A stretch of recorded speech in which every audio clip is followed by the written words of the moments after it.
की प्रक्रियाएं मन के पार उठने के उपाय हैं। मन का अर्थ है विचलित चेतना और ध्यान का अर्थ है अविचलित चेतना। ध्यान का अर्थ है मन की मृत्यु। इसलिए ज़ैन फकीरों ने ध्यान के लिए नाम दिया है नो माइंड। कबीर ने भी ध्यान को अमनी अवस्था कहा है, ए स्टेट ऑफ नो माइंड। ध्यान का अर्थ है जहां मन न रह जाए, जहां मन न बचे, जहां कोई विकल्प ना हो, जहां कोई द्वंद्व ना हो। अगर एक क्षण को भी मैं इस आंतरिक समता को पा जाऊं जहां मन में कोई द्वंद्व ना हो, जहां कोई विपरीत भाव ना हो, जहां कोई कलह ना हो, कोई कॉन्फ्लिक्ट ना हो, एक क्षण को भी अगर ये समरसता भीतर आ जाए तो मैं निश्चय को उपलब्ध हुआ।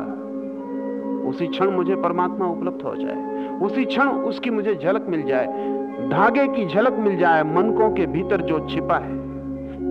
सूफी फकीर एक ध्यान का अभ्यास करते और करवाते हैं।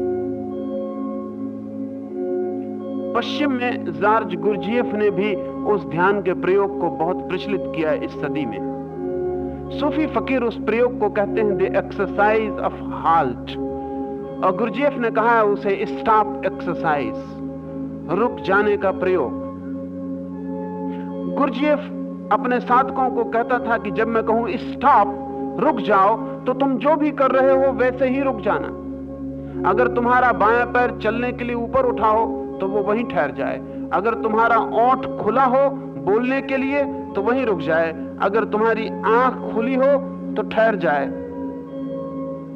तुम फिर कुछ भी बदलाहट मत करना, वैसे ही रुक जाना। सूफी फकीर कहते हैं कि अगर एक क्षण को भी कोई पूर्णता से रुक जाए तो उसी पूर्णता के रुकावट के क्षण में, ठहरे होने के क्षण में, उस अगति में उसे निश्चय का अनुभव हो जाएगा। गुरजिएफ ये प्रयोग कर रहा था तिफलिस, रूस के एक छोटे से नगर में, एक नहर के पास पड़ाव डालकर अपने साधकों को पड़ा था। तंबू के भीतर बैठा था सुबह ही, और पास में ही नहर थी, लेकिन नहर बंद थी, पानी उसमें था नहीं। अचानक उसने चिल्ला के तंबू के भीतर से कहा स्टॉप, रुक जाओ। 3 साधक नहर को पार कर रहे थे, सूखी नहर को। वे वहीं रुक गए, जो साधक ऊपर थे वे ऊपर रुक गए, और तभी अचानक नहर किसी ने खोल दी, पानी आ गया। पानी को देखकर एक साधक ने सोचा कि गुरजिएफ तो भीतर है तंबू के, उसे क्या पता कि हम कहां फंस गए। अगर मैं रुका तो जान को खतरा है। लेकिन फिर भी वो जब तक गले तक पानी आया तब तक रुका रहा। गले के पानी ऊपर जाने लगा, वो छलांग लगा के बाहर निकल गया। दूसरे साधक ने सोचा कि और थोड़ी देर रुकूं, शायद गुरजिएफ आज्ञा दे दे।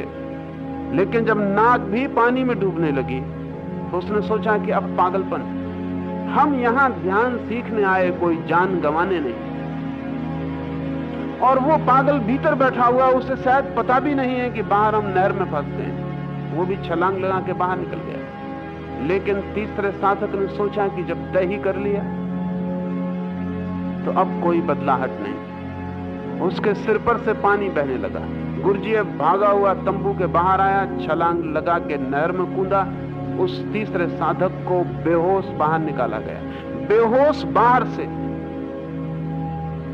शरीर में पानी भर गया, शरीर से पानी निकाला गया। लेकिन जैसे ही उसका शरीर होश में आया, उस व्यक्ति ने गुरजिएफ के चरणों में सिर रख दिया और उसने कहा कि अब मुझे सीखने को कुछ भी नहीं बचा, मैंने जान लिया। गुरजिएफ ने कहा कि इन सब शेष को भी कह दो कि तुमने क्या जाना। उसने कहा कि जिस क्षण मैं जान को भी खोने के लिए तैयार हो गया, उसी क्षण मैंने जाना कि मन भी खो गया। जब तक मेरे मन में जरा सा भी द्वंद्व था कि निकल जाऊं या रुकूं, तब तक मन था, तब तक भीतर कोई चीज चल रही थी, गति थी, विचार थे, हलन चलन था। लेकिन जैसे ही मैंने तय किया कि ठीक है, जान बचे या जाए लेकिन हटना नहीं है, वैसे ही सारे विचार खो गए। पानी तो मेरे भीतर भर गया, लेकिन मैं पहली दफे भीतर विचारों से खाली हो गया। बाहर से तो मेरे प्राण संकट में पड़ गए, लेकिन पहली दफा मैंने भीतर उसके दर्शन कर लिए जिस पर कभी कोई संकट नहीं पड़ सकता है। मैं मर भी जाता तो अब कोई हर्ज ना था, क्योंकि मैंने उसकी झलक पाली जो कभी नहीं मरता है। निश्चय का अर्थ है ऐसी अवस्था जहां मन का कोई कंपन ना हो।